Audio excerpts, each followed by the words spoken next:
ആ സന്യാസിനിയെ കാണാൻ വർഷങ്ങൾക്ക് ശേഷം ആ പുരോഹിതൻ വീണ്ടും എത്തി. അത് വലിയ വാർത്തയായി. പക്ഷേ ഇക്കുറി അദ്ദേഹത്തിൻ്റെ പേരിനൊപ്പം പുരോഹിതന്മാരെ വിശേഷിപ്പിക്കുന്ന ഫാദർ എന്ന ഇനിഷ്യൽ ഉണ്ടായിരുന്നില്ല. പകരം ഉണ്ടായിരുന്നത് മറ്റൊന്നായിരുന്നു.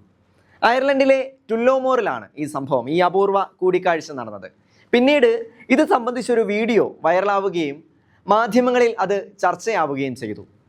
100 വയസ്സുള്ള സിസ്റ്റർ മേരി ബോസ്കോ ഡാലിയെ കാണാൻ അവിടെ എത്തിയത് മറ്റാരുമല്ല, അമേരിക്കൻ കർദിനാളായ തിമോത്തി എം ഡോളൻ ആയിരുന്നു. നമുക്കറിയാം, അദ്ദേഹം ന്യൂയോർക്കിലെ ആർച്ച് ബിഷപ്പ് കൂടിയാണ്.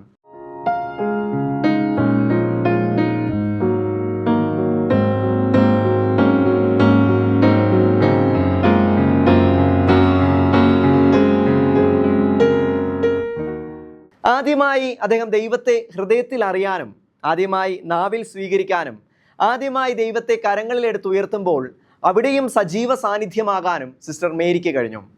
തന്നെ വൈദികനാവാൻ പ്രേരിപ്പിച്ച ആ സന്യാസിനിയെ സ്പിരിച്വൽ മദർ എന്നാണ് കർദിനാൾ ഡോളൻ വിശേഷിപ്പിച്ചത്.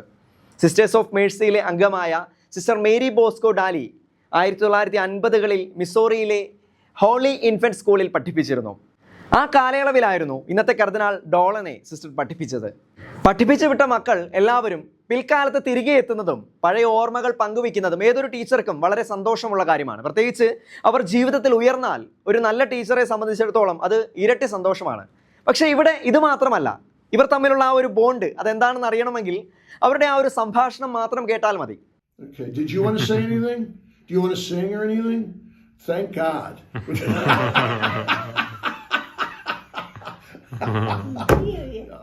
എന്താ പറയുക, അവരുടെ ആ ഒരു സംസാരം കേൾക്കുന്നവരിലേക്കും ഒരു പോസിറ്റീവ് എനർജിയാണല്ലേ പകരപ്പെടുന്നത്. ഏറെ സന്തോഷത്തോടെ ഒത്തിരി അഭിമാനത്തോടെയുമാണ് അവർ തങ്ങളുടെ സംസാരം തുടരുന്നതും തൻ്റെ പ്രിയപ്പെട്ട ശിഷ്യനെ കേൾക്കുന്നതും. മനുഷ്യജീവിതം നമുക്കറിയാം, 100 വയസ്സ് വരെയൊക്കെ ജീവിക്കുക എന്നാൽ ഒരു ഭാഗ്യമാണ്. 100 വയസ്സിലും സന്തോഷത്തോടെ ആയിരിക്കണമെങ്കിൽ അതിനൊരു ദൈവാനുഗ്രഹം കൂടി വേണം. ജീവിതത്തിൻ്റെ ഏതാണ്ട് അവസാന നിമിഷങ്ങൾ അടുത്ത് നിൽക്കുമ്പോഴും സിസ്റ്റർ മേരി ബോസ്കോ ഡാലി വളരെ സന്തോഷവതിയാണ്. താൻ പഠിപ്പിച്ച പാഠങ്ങൾ ഒന്നും വെറുതെ ആയില്ല എന്ന് ഓർമ്മപ്പെടുത്തിക്കൊണ്ട് ഒരു വലിയ സാക്ഷ്യം തൻ്റെ മുൻപിലുള്ളപ്പോൾ എങ്ങനെ സന്തോഷിക്കാതിരിക്കും?